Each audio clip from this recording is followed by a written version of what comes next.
하나님께서 봄비를 주셔서 참 감사하네요.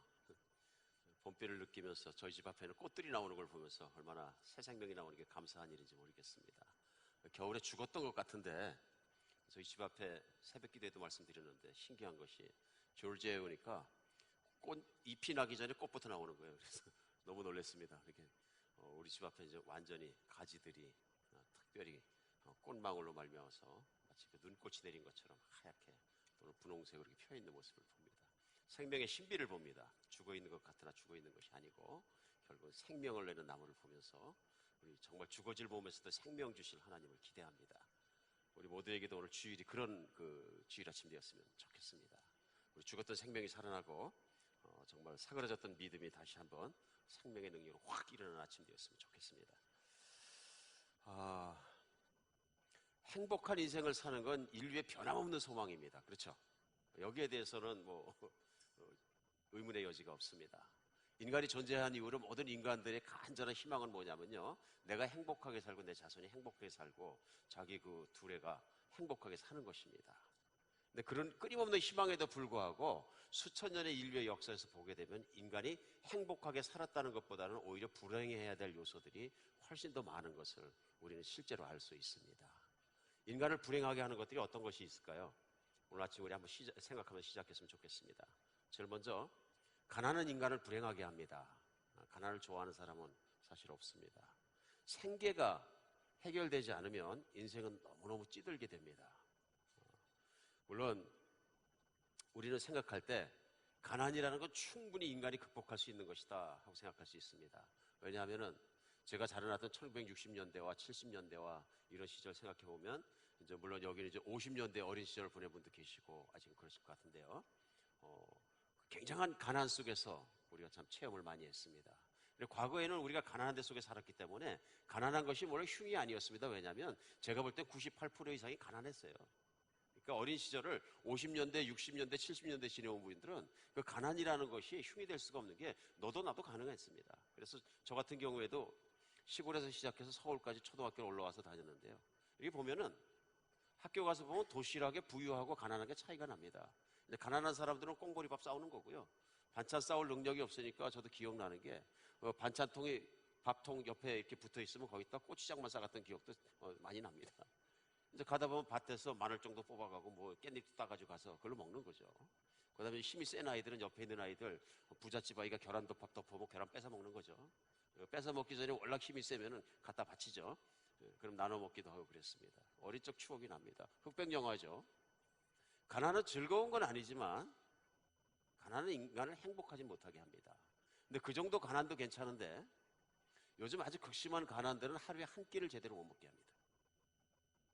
지금도 지구상에는 10억 명이나 되는 사람들이 먹고 싶은 만큼 음식을 못 먹습니다. 그러니까 어른에서 아이까지 정말 어른이 배가 고프다는 얘기는 아이들도 이루 말할 수가 없는 거예요. 성장기에 있는 아이들은. 그러니까 영양실조에 걸린 숫자가 10억 명이 넘는다. 그러니까 하루에 쉽게 생각하면 1불을 못 벌어서 1불이나 2불을 벌지 못하기 때문에 배고픔 속에서 가난의 고통 속에 살고 있는 사람들이 그렇게 많다 하는 얘기입니다. 가난은 행복한 것은 아닙니다. 우리가 가끔은 가난해도 행복할 수 있다 이렇게 얘기하지만 진짜 절대적인 가난을 겪어보면 그런 얘기를 할 수가 없습니다. 어린아이가 배고프고 정말로 먹을 것이 없어 저녁에 잠이 드는데 바짝 마른 자기 아들과 딸을 쳐다보는 부모의 심정이 그렇게 행복할 수만은 없는 것입니다. 배고파서 못 자겠다고 우는 아이들을 재워놓고 그들을 쳐다보는 부모의 입장을 생각하지 않을 수 없습니다.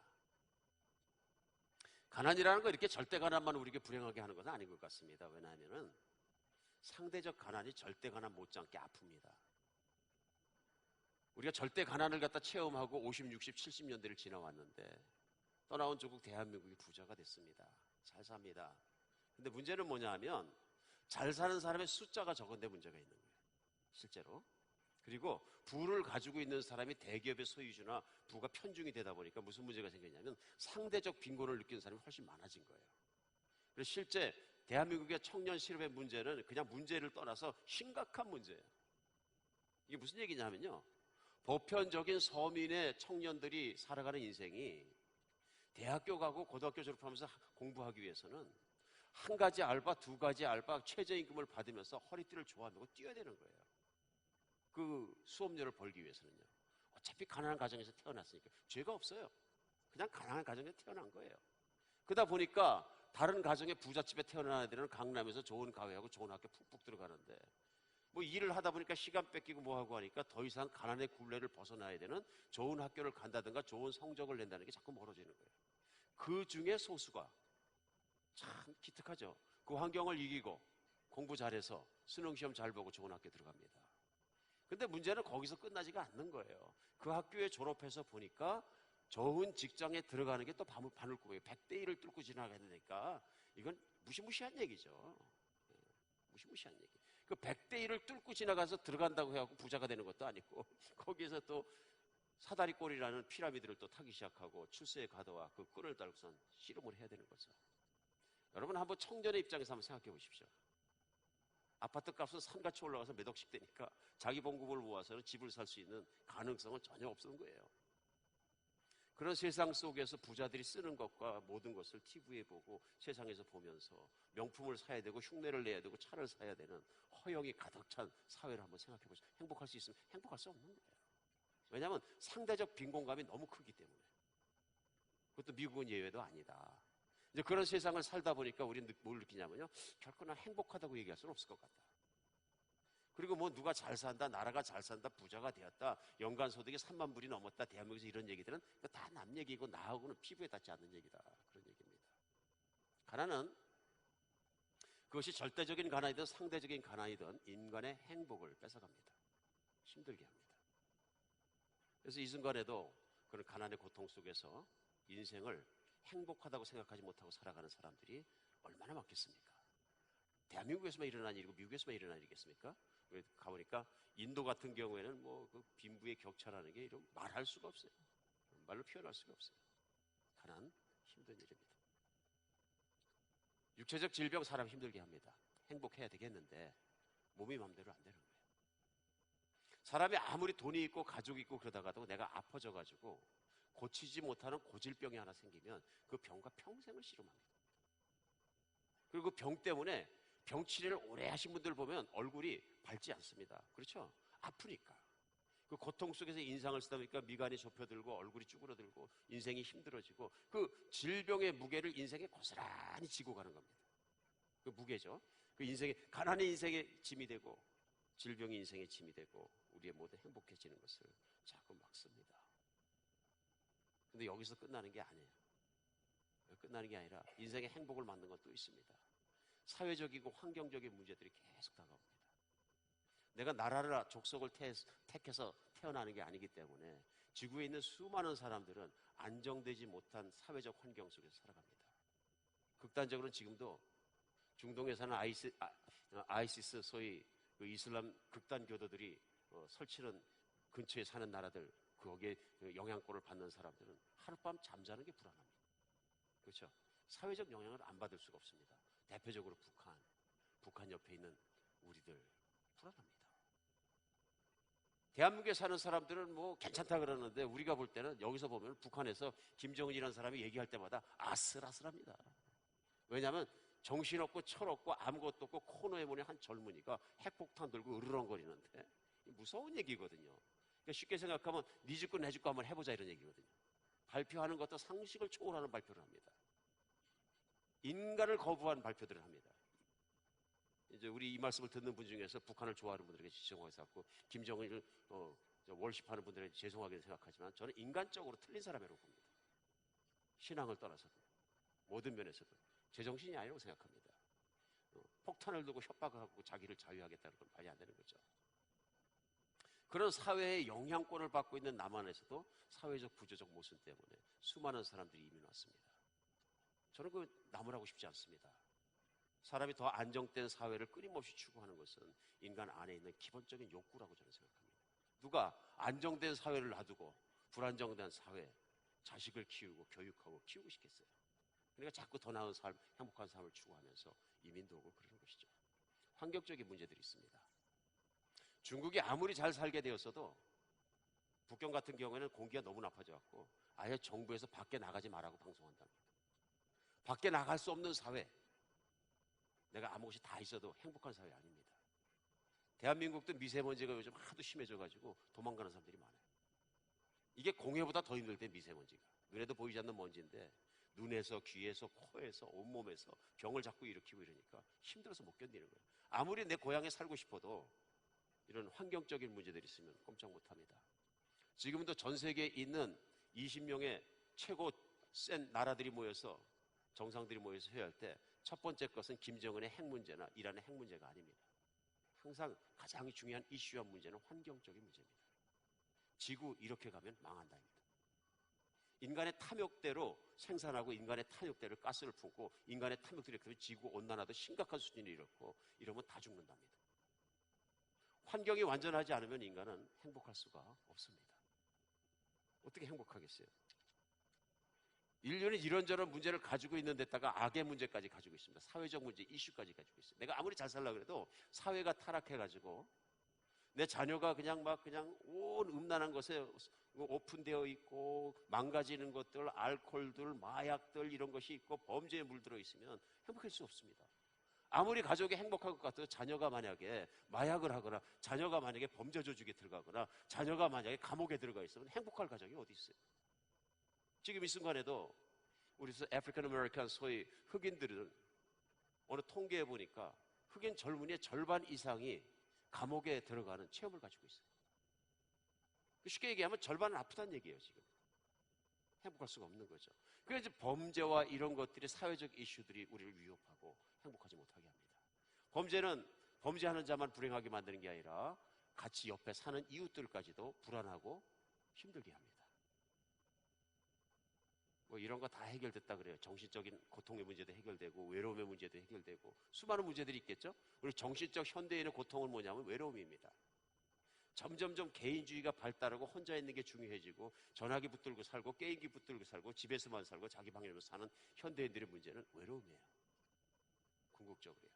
그러니까 돈이 많고 모든 게 다 좋은데도, 건강한데도 멀쩡하게 생긴 자기 배경과 모든 건 다 내리고 자살하는 사람들이 그렇게 많잖아요. 잘 살면 잘 살수록 과거보다 현재가 자살하는 사람은 더 많아지는 거예요.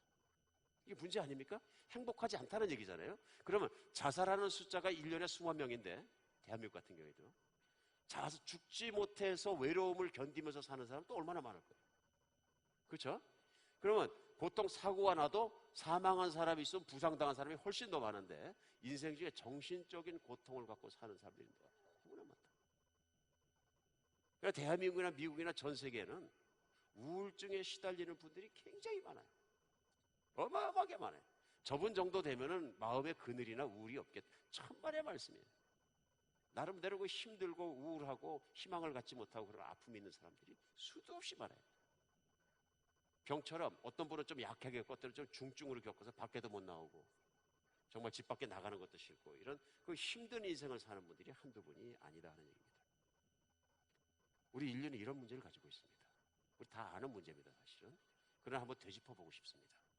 그리고 여러분과 제가 사는 지구, 여러분과 제가 사는 인생 한번 모든 것을 한번 돌아보는 시간 되었으면 좋겠습니다.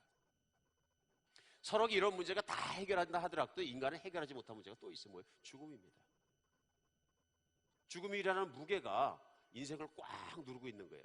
난 죽음 두려워하지 않아. 그냥 그날그날 살면 되지. 그렇게 생각하시는 분도 그날그날 살면 되지 하는 그 마음속에 뭐가 있냐면요. 죽음이라는 것이 말하지 않는 무게가 꽉 누르고 있는 거예요.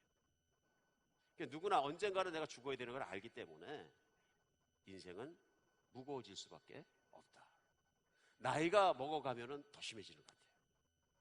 나 이제는 살 길이 얼마 안 남은 것 같은데 이대로 살다 죽으면 인생 허무해서 어떡하나. 난 너무너무 허무해서 억울해서 어떡하나. 뭐 별 생각 다 드는 거죠. 그렇죠? 우리는 어쩔 수 없이 넘어갈 수 없는 인간의 문제, 죽음이라는 무게 밑에 눌려 있다는 것이죠. 오늘 우리가 다도 아니고 일부분 대표적으로 겪을 수 있는 행복해질 수 없는 이유들, 우리를 방해하는 것들, 그런 것들을 쭉 한번 늘어나 봤습니다. 나만 잘한다고 행복해지는 것도 아니거든요. 그렇죠? 사회적 요건, 환경적 요건, 여러 가지 같이 오는 것이기 때문에 어렵다. 쉽게 생각하면 내가 온전하게 완벽하게 행복해지는 것은 불가능하다. 여기서부터 오늘 출발했으면 좋겠습니다.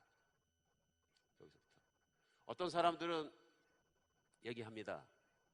인간이 지혜롭기 때문에 과학이 발전하고 모든 게 발전을 끊임없이 발전하면 언젠가는 인간이 그런 모든 불행을 만들어낼 수 있는 요인들을 다 제거하고 완벽하고 영원히 살아가는 그 사회가 생길 것이다. 과학이 인간을 영원히 살게 하고 과학이 인간의 모든 문제를 해결해 줄 것이다. 그 다음에 인간의 심성의 문제는 철학이 또 해결해 주고 도덕과 사회적인 극단적인 어떤 좋은 제도가 있는 정의가 구현된 그런 사회를 만들어내면 그런 사회가 사회와 환경적 문제도 해결해 줄 것이다. 너무너무 희망적으로 보시는 거예요. 그러면서 이제 그러한 증거로 과거에는 양식의 문제가 안 됐는데 양식의 문제도 많이 해결되고 사는 것이 많이 편의롭고 편안해지지 않았느냐. 그렇게 주장합니다. 뭐 그런 사회학자들이나 미래학자들이나 그런 분들 있는 것을 제가 알고 있습니다. 그런데 더 많은 사람들은 얘기합니다. 과거나 현재나 달라진 게 없다. 인간이 가지고 있는 이 순수한 문제들은 해결되지 않는다. 부가 많아지고 생산이 많아졌다고 해서 분배가 이루어진 것은 아니다.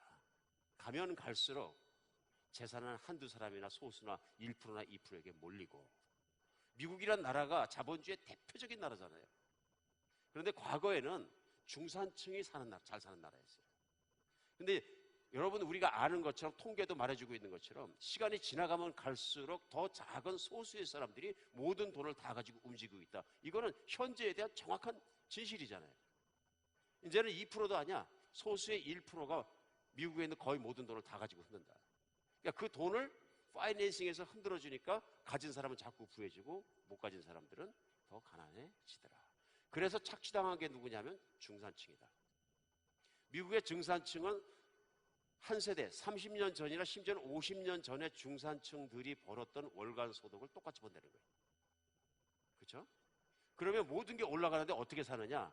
그만큼 일하는 시간이 늘어났고 과거에는 자매님들은 전혀 일을 하지 않았는데 한국처럼요. 미국은 이제는 아내와 남편이 같이 일을 하지 않으면 중산층에 살수록 못 사는 나라가 되었다는 얘기예요. 이해하시겠죠?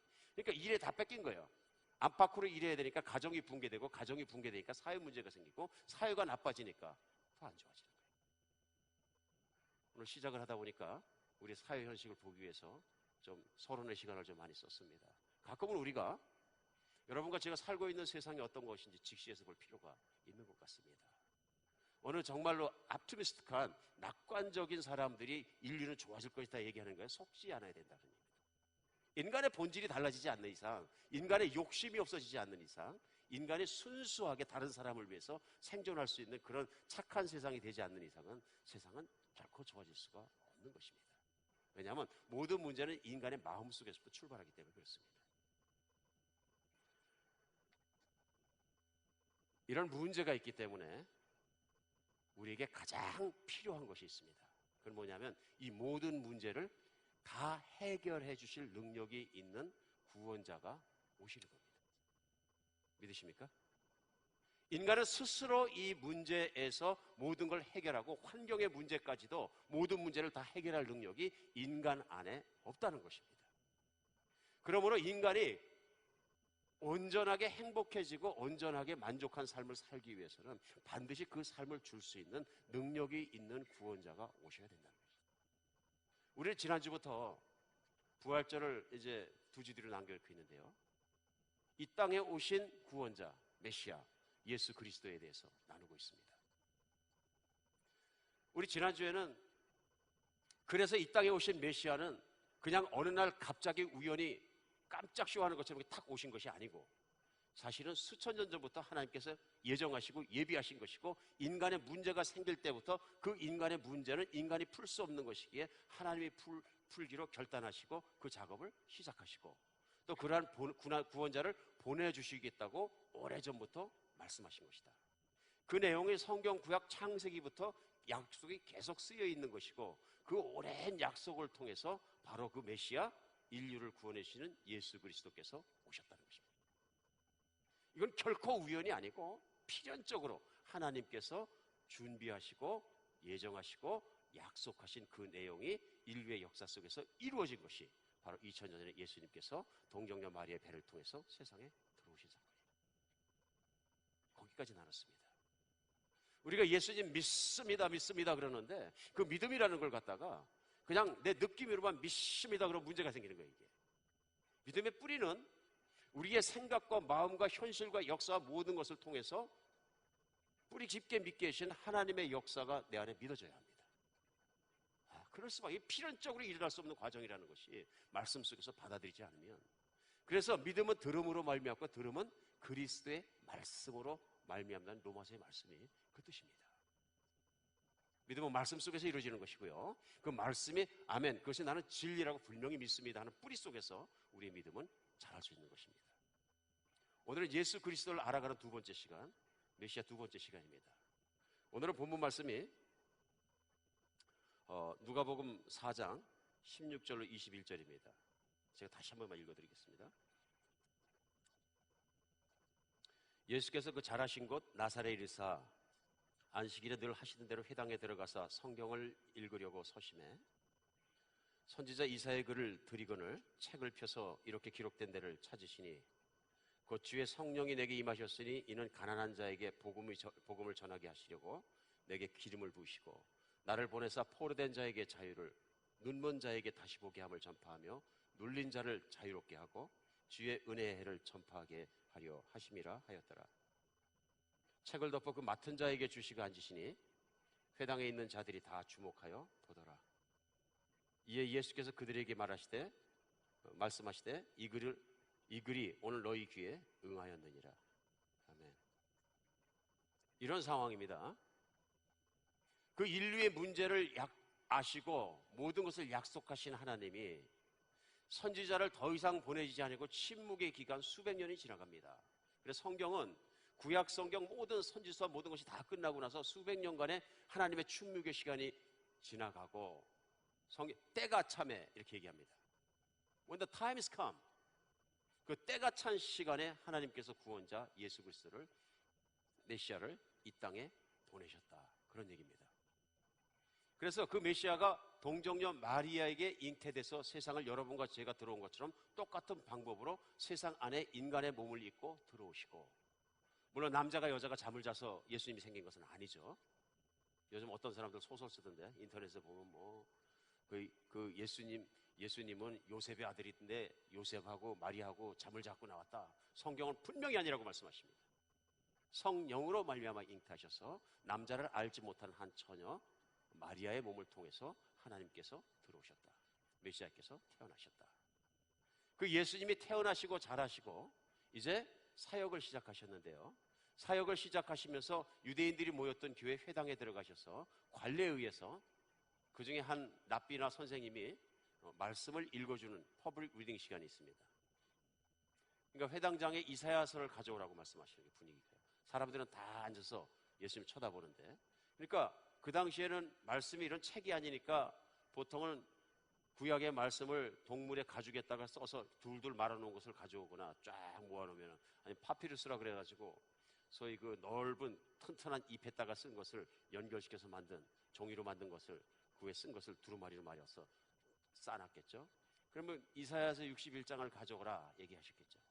그러니까 오늘 말씀은 뭐냐면요, 구약 성경에 있는 예수님 오시는 이미 800년 2년 전에 하나님께서 선지자를 보내서 메시아가 이렇게 오시리라 하고 예언하신 부분을 가져오라 하셔가지고 그 두루마리를 펴갖고 읽으시는 장면이에요. 그러니까 그 내용이 뭐냐면 메시아가 오실 것이다 하는 얘기예요.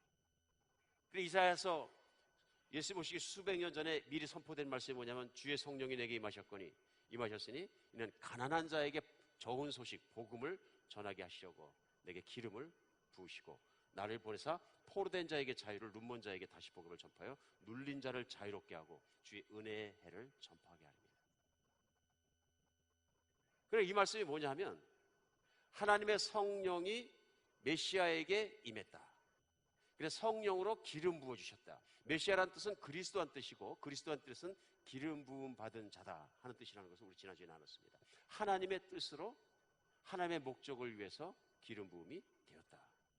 그 기름 부음의 목적이 뭐냐면은 가난한 자에게 좋은 소식이 전해지게 하고 가난에 찌들어 행복할 수 없는 인간들에게 희망의 좋은 소식을 전해주시고, 두 번째는 뭐냐면 포로된 자들을 자유케 하시고, 인생은 돈이 없어 포로가 될 수 있고, 뭐가 포로가 될 수 있고, 힘이 없어 포로가 될 수가 있고, 정신적으로 귀신의 포로가 될 수가 있고, 디프레션 돼서 환경의 포로가 될 수 있고, 모든 묶임들이 있습니다. 묶임들이 자기 마음대로 안 사라지는 사람들이에요. 포로된 자를 자유케 하시고, 눈먼 자들의 눈을 뜨게 하시고, 여러 가지 의미가 있겠죠. 눈이 멀었다는 얘기는 육신적으로는 정말로 시각장애인에 대해서 눈이 먼 사람들이 있고, 영적으로 눈을 멀어서 내가 현재 보이는 것 외에는 믿지 못하는 믿음이 없는 사람들은 영적으로 눈을 멀은 거죠. 그러니까 육신적, 영적으로 눈 먼 사람들을 눈뜨게 하시고, 그 다음에 누른 자를 자유롭게 하시고, 의롭게 살려고 그러는데 불의한 자들을 말미암아 눌려있는 자들을 다 자유롭게 풀어주시고, 주님이 주시는 은혜를 임하는 것을 전파하기 위해서 메시아를 보내주셨다. 인간의 행복하게 되는 모든 것들을 막고 있는 것들을 들어 올려주시고 없애주실 때가 바로 은혜의 때죠. 이게 하나님의 약속이거든요. 이 은혜의 때를 바로 이 메시아로 말미암아 선포하게 하셨다. 중요한 건 그 다음부터입니다. 예수님이 이 말씀을 읽으시고 다시 둘둘 말해서 회당장에 주신 거죠. 아무 말도 안 하시니까 다 쳐다보는 겁니다. 오늘 저도 30초만 서도 여러분 다 쳐다보잖아요. 쳐다보면 무슨 말이 나오나 그때 얘기하십니다. 오늘 바로 이 말씀이 너희 귀에 응하였느니라. 무슨 뜻이에요? 오늘 이 말을 듣는 순간에 이 예언, 이 정말 선지자가 예언한 내용이, 하나님이 약속한 내용이 너희 앞에 이루어졌느니라. 말씀은 많이 읽고 많이 아는 것도 중요하지만 이 말씀이 현실이 되는 게 중요합니다. 이걸 우리는 은혜라고 합니다. 오늘 예수님 말씀은 뭐냐면요, 너희가 수없이 정말로 모여가지고 이 말씀을 읽고 또 읽고 외우고 했겠지만은 중요한 건 머리로 알고 있는 것이 아니라 그 말씀이 오늘 너희에게 이루어졌느니라. 기가 막힌 얘기입니다. 이건 전혀 다른 얘기입니다. 내가 말씀을 아는 거하고 그 말씀이 현실이 된 거하고는 전혀 다른 얘기입니다. 그러니까 많은 사람들이 이사야 선지자를 통해서, 정말 이사야서 61장을 통해서 하나님께서 선포하신 은혜로운 말을 다 알고 있어요. 그러니까 이 말씀 들으면 은혜롭다, 희망에 있다, 하나님의 그때가 임하면 모든 나에게 가난과 눈머른 것과 신체적인 질병과 내가 모든 사회적인 힘든 것과 환경적인 어려움과 죽음까지도 넘겨주시어서 행복하게 영원히 살아가는 그때가 있다는 얘기잖아. 희망이죠. 희망을 갖는 믿음 중요하지만 오늘 예수님 말씀은 그것이 오늘 이루어졌느니라. 이 말씀에 핵심이 있습니다. 메시아는 성경에 약속되어 있는 이 날을 이루시는 분이십니다. 현실이 되게 하시는 분이십니다. 바로 그것이 예수 그리스도라 하는 것을 믿는 여러분과 제가 되었으면 좋겠습니다. 그러니까 오늘 누가복음에서 예수님이 말씀하시는 가장 중요한 건 18절이에요. 주의 성령이 내게 오셔서 이 가난한 자들에게 복음을 전하게 하시려 왔다. Good news. 여러분, 세상을 살면서 우리가 잘 살 것 같아도, 저도 한 이틀 전에 그런 걸 겪어봤잖아요. 저는 세상에서 제가 제일 건강한 줄 알았어요. 그 왜 그러냐면 어릴 때부터 병원 가본 적이 없으니까. 일단은 뭐 실려갈 일도 없고, 그 다음에 두 번째는 가만히 누워있어서 아무 데도 안 아프면 건강한 거래. 그래서 어쩔 때 누워서 가만히 생각해보면 아픈 데가 아무 데도 없는 거예요. 그러니까 하나님 감사합니다, 건강하게 해주셔서. 그러니까 늘 건강하게 살았어요. 이틀 전에 가서 무슨 검사를 하는데 보니까 안 좋은 데가 팍 나오는 거예요. 근데 더 충격적이었던 건 뭐냐면 의사가 와가지고 심각한 얼굴에다 당신은 암에 걸렸다 그러니까 더 충격적인 거예요. 터미널지지 나중에 암이 아닌 걸로 드러나서 여러분 아시는 것처럼 수술받고 잘 회복은 됐습니다만, 제가 신방 다니거나 아픈 분들이나 이렇게 볼 때는 아프기 직전까지, 발견하기 직전까지 모릅니다. 그렇죠? 심지어는 종합 건강검진 받고 내시경 검사 받고 다 해서 괜찮다 그러는데, 얼마 전에 돌아가신 한 교우님은 60 넘으셔서 60 중반에 저보다도 힘이 더 세 보이시고 라이프타임 가갖고 그냥 무거운 것을 번쩍번쩍 들고 수영을 하루에도 몇 시간씩 하고 그런 분인데, 지난해 분명히 검사 다 하고 내시경 하셨다 그러는데 암이 생기셔가지고 사실은 한 3개월 투병하시다가 주님 앞에 가셨는데, 인간 누가 감히 자기는 건강하다고 얘기할 수가 없는 거예요. 정말 못하겠더라고요. 못하는 거죠. 근데 중요한 건 뭐냐 하면은 그런 인간, 짐을 지고 있는 인간에게 오셔가지고 그 짐을 다 들어주실 분이 이젠 은혜의 때가 됐다고 선포해 주시는 거예요. 실제로 병이 들려서 죽을 수밖에 없는 병 때문에 이제는 정말 내일 죽나 오늘 죽나 정말 힘든 사람이 있어요. 그분에게 최고의 좋은 소식이 뭡니까? 모르십니까? 한번 알아보시겠습니까? 당신의 병이 나았다죠. 맞습니까?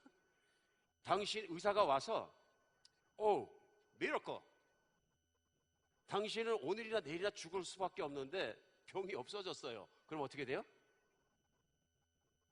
그래요? 맞습니까? 반응이 그래요? 아니겠죠? 침상에서 내려와서 벌떡벌떡 뛰겠죠? 좋은 소식이라는 건 그런 겁니다. 좋은 소식, good news, 소위 우리가 복음이라고 얘기하는 건 그런 것입니다.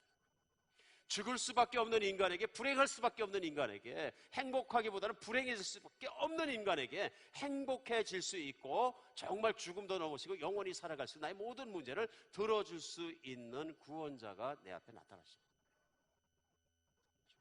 기가 막힌 일이죠.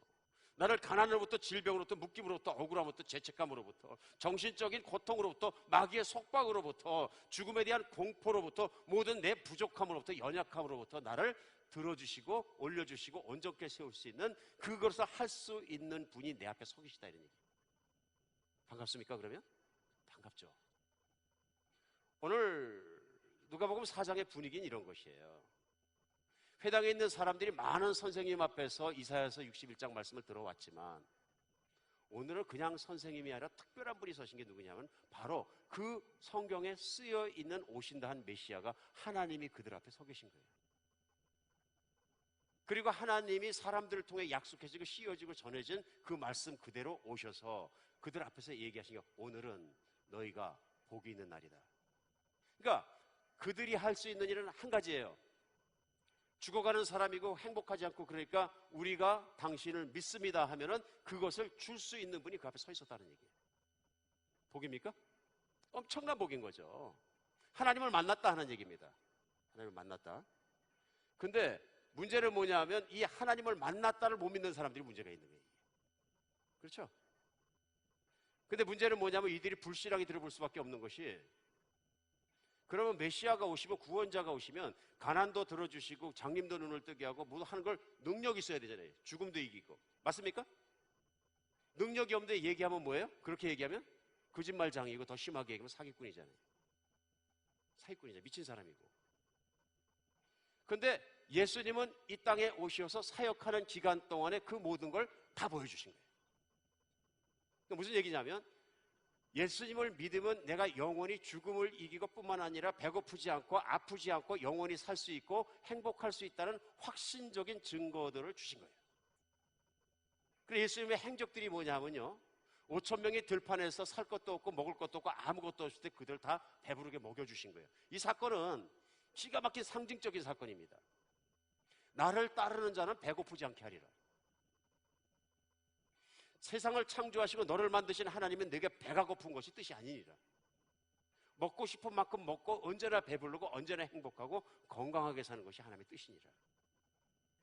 질병과 아픔과 모든 것에 가난해서만 들어주시는 게 아니라 아픔에 들어주신 사람 긍휼히 여기셔가지고 만지는 사람 낫게 하셔서 장님이 보게 되고 앉은 병이가 일어나고 나병이 깨끗하게 나아지고 심지어는 죽은 자들이 뻘떡뻘떡 일어나는 거예요. 이게 인간들의 행복을 막고 있는 문제들이잖아요. 근데 진짜 질병을 들어주시고 정신적 질병이 걸려서 간질병이 걸리고 난리를 치는데 귀신을 내쫓아 주시고 그들을 온전하게 깨끗하게 해주시고 세워주시는 거예요.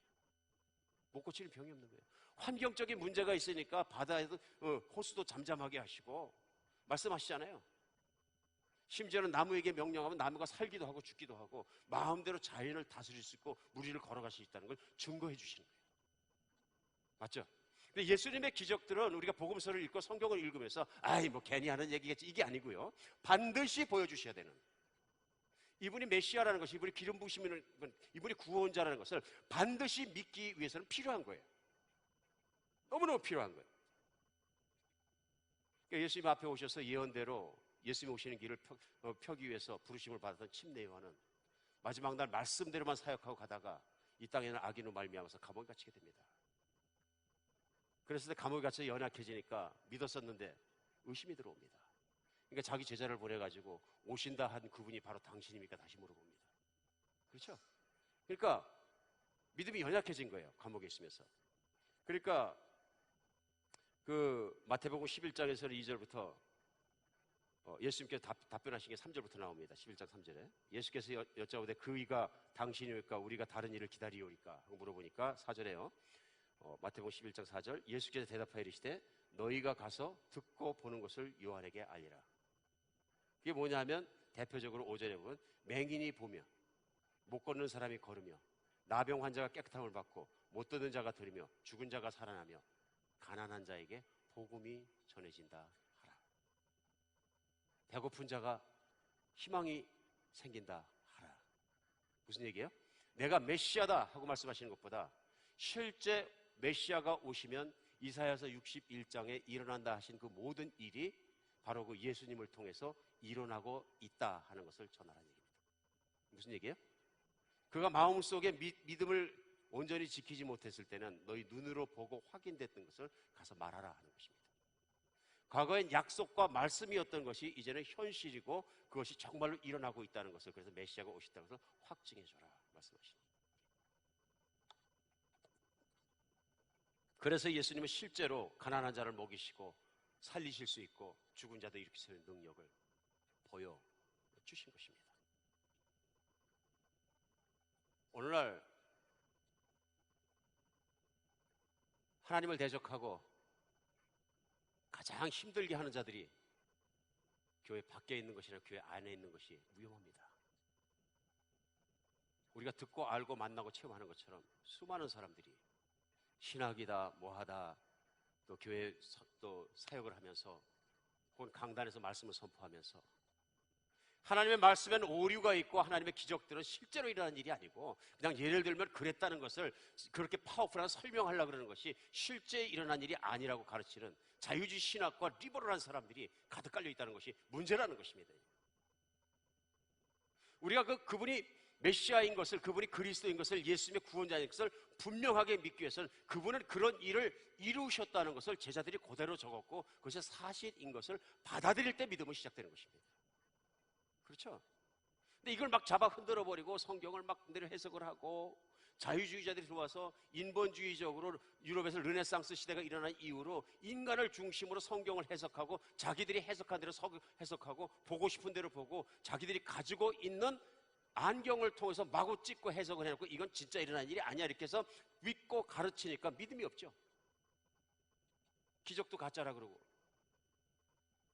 그런데 정통교단의 어떤 버젓하게 목사님이라는 이름과 큰 교회와 큰 목회를 하면서 그런 얘기를 하면 확확 믿는 거죠. 이제 믿고 싶은 것만 믿는 거예요.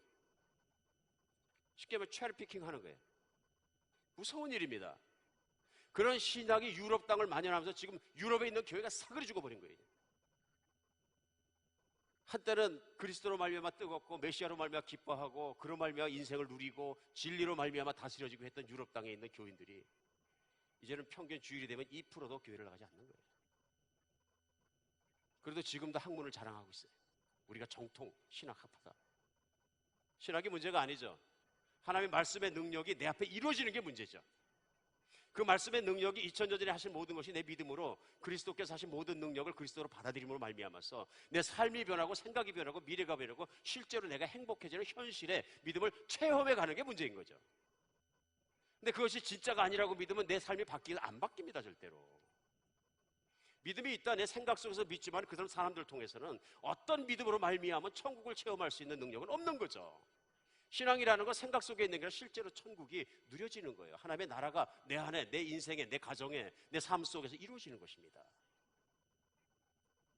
오늘 본문에 보면은 예수님께서 회당에 들어가셔서 유대인들에게 쭉 말씀을 나누는데 그 유대인들의 반응이 나옵니다. 유대인들의 반응이 뭐냐? 첫 번째는 은혜 받았다 하고 합니다. 그런데 누가복음 4장 22절에 보면 그 밑으로 좀 내려가야 됩니다. 오늘 본문의 밑으로 내려가면 그들의 반응이 뭐냐면 그들이 다 그를 증언하여 그 입에 나오는 바 은혜로운 말에 놀랍게 여겼다. 예수님이 이렇게 말씀을 들으면서 이사야서 말씀을 전해주니까 와, 은혜가 있다. 그 다음에 나오는 말이 이제 기가 막힙니다. 그리고 이르되 이 사람이 요셉의 아들이 아니냐. 그런데 이 사람이 메시아가 되기에는 우리가 너무 잘 아는 게 우리 동네에 있는 목수 요셉의 아들이 아니냐. 그리고 본인도 목수가 아니냐. 그럼 어떻게 요셉의 아들이 메시아가 될 수 있느냐. 이런 얘기입니다. 이게 무슨 얘기냐면은 예수님의 말씀을 이 말씀이 너희에게 오늘 응하였느냐. 내가 메시아니라 내가 하나님의 기름 부신 자이고 내가 하나님으로 이 땅에 오신 육신을 입은 메시아니라 하고 말씀하시면 생각해야 돼요. 그러면 예를 들어서 당신이 메시아라는 걸 우리에게 보여주실 것이 무엇이 있겠나. 최소한 그 정도라도 얘기해야 돼. 그런데 이들이 뭐라면 요셉의 아들 아니냐. 그러니까 뭐예요? 못 믿겠다. 이게 안경입니다. 인간이 인간의 안경을 쓰고 인간으로서 예수를 보고 목수로서 예수를 보면은 그분이 메시아라는 것이 안 믿어지는 거예요. 안 믿어지는 거예요. 그러니까 인간이 가글을 쓰고 볼 때는 그게 안 믿어지는 거예요. 이제 그러다 보니까 이들이 뭐라 그러니까 안 믿는다. 그러니까 예수님이 금방 말씀하십니다. 너희들이 알고 있는 선지자 엘리야 시대에도 3년 반 동안 비가 오지 않고 정말 많은 사람들이 아사에서 죽고 그럴 때도 하나님의 은혜로 구원받은 것은 멀리 이방 땅에 있는 과부 한 사람뿐이었고, 엘리사의 시대에도 나병이 깨끗한 받은 것은 이방 땅에 있는 아람 족속인 장군 한 명만, 나아만 장군 한 명밖에 없었다. 기가 막힌 얘기죠. 너희들이 믿지 않기 때문에 구원을 못 받았다는 얘기. 유대인으로 태어나고 유대인이기 때문에 구원받는 게 아니라 하나님의 역사와 약속이 이루어지고 여러분 앞에 내가 이렇게 했을 때 믿지 않았기 때문에 구원을 못 받는 것이다. 나를 믿지 않으면 구원을 못 받는 것이고 믿으면 구원을 받는다는데 못 믿으면 소용이 없는 것이 아니냐. 그 다음에 그들이 한 행동이 뭐냐면 낭떠러지 들어가서 예수를 밀어 떠뜨려서 죽이려 했어요. 그러자 예수님이 빠져서 나가시더라. 누가복음 마지막입니다. 인간은 다 자기의 잣대, 자기의 안경, 자기의 관점, 자기의 세계관, 자기의 눈을 통해서 보려고 합니다. 무서운 일이죠. 그러니까 심지어는 요즘에는 자기의 눈을 통해서 보기 때문에 엄청나게 정말 한심스러운 일이 일어나요. 버젓하게 교회란 이름 붙이고 정통교회란 이름을 붙이고 설교를 하고 목사를 하고 대형 목회를 하면서 예수님만이 유일한 구원의 수단이 아니고 불교에도 석가모니 안에도 진리가 있고 결국은 하나님을 만나고 이슬람에도 구원이 있고 몰몬교에도 구원이 있고 다 거기 가게 됐다. 또 심지어는 우리 조지아에 있으면서 카리스메릭으로 유명한, 물론 여자의 문제 모든 걸 타락해서 그 교회가 최근에 없어지긴 했습니다만 최초의 메가교회로다가 일했던 그 교회 아들도 요즘 또 목회를 한다고 해서 수많은 사람이 모여드니까 제가 힌두교 성전을 가니까 I feel God there. 하나님이 거기 계십니다. 그게 무슨 얘기예요? 교회에만 구원이 있는 것이 아니라 힌두교도 가니까 하나님을 느낄 수 있고, 그게 카리스메릭이 위험한 게 거기. 카리스메릭이 전 나쁘다는 얘기 아닙니다. 카리스메릭은 본질적으로 I feel God. 귀신을 필했는지 하나님을 필했는지 모르는데 예수 그리스도를 깊이 안 믿으면 이런 게 일어나는 거예요. 이제. 종교다운 줄이라는 거잖아요. 하나님의 말씀은 엄하게 얘기하고 있고 어떤 동성연애자는 회개하고 하나님께 돌아오라고 말씀하고 있는데도 불구하고 회개하라는 얘기는 절대로 하지 않고 이건 하나님이 그렇게 만들어주셨다고 믿는 사람의 믿는 교단들이 문제가 있다는 것이죠. 이거는 인생이 왔다 갔다 하는 문제거든요. 내가 정말 하나님의 말씀에 나와 있는 예수님을 만나서 구원을 받느냐 안 받느냐 하는 문제예요. 오늘 유대인들은 이거 요셉의 아들이 아니냐, 인간의 눈이에요. 그 눈을 통해서 보니까 인간의 눈을 통해 인본주의적인 해석을 통해서 이미 가지고 내 결론으로 말씀을 해석하니까 그런 결과가 나오는 거죠. 말씀을 말씀대로 그대로 받아들여야죠. 맞습니까? 사람이 가장 가지고 있는 가장 큰 문제가 뭐냐면 교만이거든요. 세상에서 내가 가장 잘났다는 것이거든요. 이런 인간의 관점을 가지고 모든 것을 보면은 결국 나는 죽은 길로 가는 거예요. 환경을 벗어날 수도 없고 죽음의 무게도 내가 벗어날 수 있는 힘이 내 스스로 없는데 인간이 겸손해지질 않는 것이 문제가 있는 거예요. 그러므로 나는 도움이 필요합니다. 나는 나를 구원해 주실 구원자가 필요합니다. 그래서 예수님이 마태복음 5장에서 마음이 심령이 가난한 자는 복이 있나니 천국이 저희 것이요. 이 얘기는 뭐냐면 나는 내 능력으로, 내 지력으로, 내 똑똑함으로 뭘 할 수 있는 것처럼 생각하지 못하겠습니다. 나는 나 스스로를 구원할 능력도 없고 환경을 바꿀 능력도 없고 심지어는 내 자신의 행실도 바꿀 능력이 없습니다. I am broken. 나는 스스로 생각해보니까 아무런 능력이 없는 자입니다. 푹 무릎 꿇으면. 난 그래서 예수님이 필요합니다. 난 예수님이 꼭 필요합니다. 받아들이면 하나님이 우리를 변화시켜 주시는 것입니다. 오늘 우리 시간이 되는 영상 짧았던 거 하나 보고 그리고 마무리하겠습니다.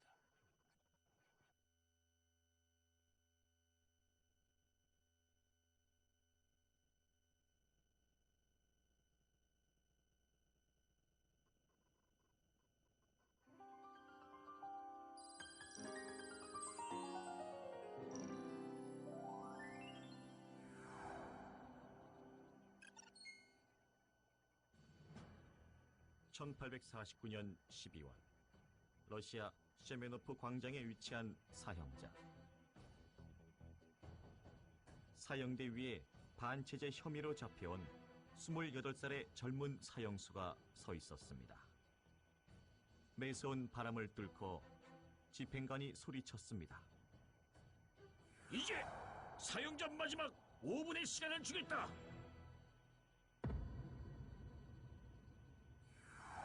사형수는 절망했습니다. 내 인생이 이제 5분 후면 끝이라니. 남은 5분 동안 무엇을 할 수 있을까? 그는 먼저 가족과 동료들을 생각하며 기도했습니다. 사랑하는 나의 가족과 친구들, 부디 먼저 떠나는 나를 용서하고 나 때문에 너무 많은 눈물을 흘리지 마십시오. 그리고 너무 슬퍼하지도 마십시오. 집행관은 2분이 지남을 알렸습니다. 후회할 시간도 부족하구나. 난 왜 그리 헛된 시간 속에서 살았을까? 찰나의 시간이라도 내게 더 주어졌으면. 마침내 집행관은 마지막 1분을 알렸습니다. 사형수는 두려움에 떨며 주위를 둘러보았습니다. 매서운 칼바람도 이제는 느낄 수 없겠구나. 나의 맨발을 타고 올라오는 땅의 냉기도 더 이상 느낄 수가 없겠구나. 더 이상 볼 수도 없고 만질 수도 없겠구나. 모든 것이 아쉽고 아쉽다. 사형수는 처음으로 느끼는 세상의 소중함에 눈물을 흘렸습니다. 자, 이제 집행을 시작하겠어. 사람들의 발자국 소리가 들리고 저편에서 사격을 위해 대열을 이루는 소리가 들렸습니다. 살고 싶다. 살고 싶다. 조금만 더. 조금이라도. 탄환을 장전하는 소리가 먼저 그의 심장을 뚫었습니다. 바로 그 순간 멈추시오! 멈추시오! 한 병사가 소리치며 형장으로 달려왔습니다.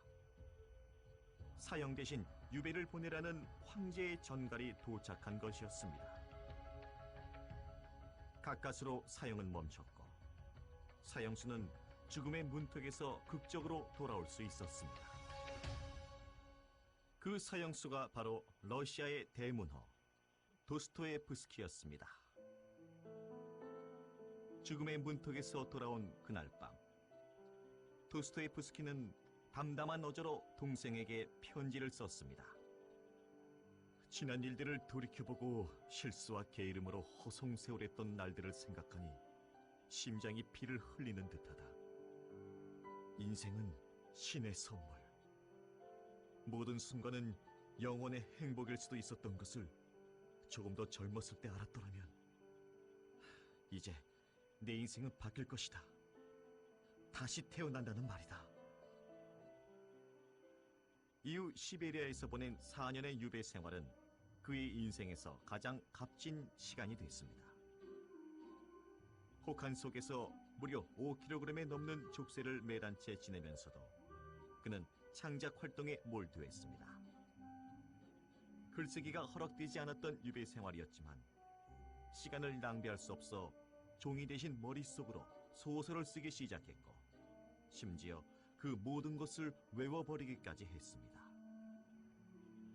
유배 생활을 마친 후 세상 밖으로 나온 도스토옙스키는 인생은 5분의 연속이라는 각오로 글쓰기에 매달렸고 1881년 눈을 감을 때까지 수많은 부류의 명작을 발표했습니다. 죄와 벌, 카라마조프의 형제들, 영원한 만남 등 지금까지도 널리 사랑받는 작품을 쓴 도스토옙스키. 그는 훗날 소설 백치에서 사형대위 최후의 5분을 다음과 같이 수레하였습니다.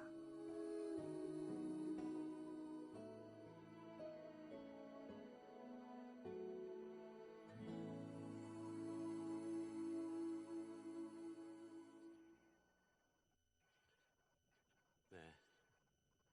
인생은 여러분과 제 앞에 주어진 단 한 번의 기회입니다. 내 인생에서 가장 중요한 것은 나를 영원히 살게 해주실 하나님을 만나는 것입니다. 누구나 죽습니다. 그 메시아를 만났을 때 나의 죄를 메고 십자가에 죽으셨다가 3일 만에 부활하신 그 메시아를 만났을 때 여러분과 제 인생은 달라집니다. 분명히 달라집니다.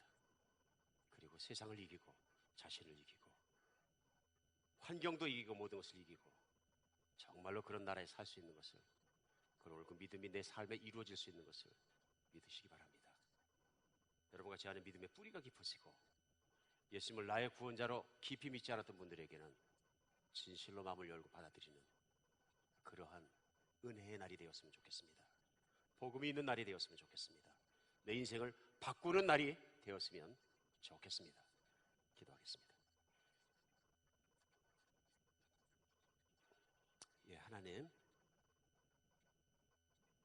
저희들의 연약함이, 저희들의 부족함이,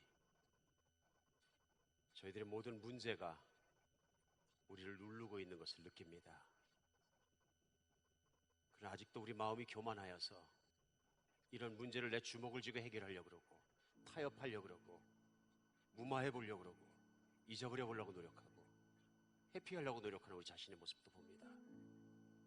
오늘 저희가 주님 앞에서 솔직하게 나는 주님이 필요합니다 받아들일 수 있도록 도와주시옵소서. 나는 메시아가 구원자가 필요합니다. 나는 나의 인생을 도우시는 분이 필요합니다. 나는 내가 의지할 분이 필요합니다.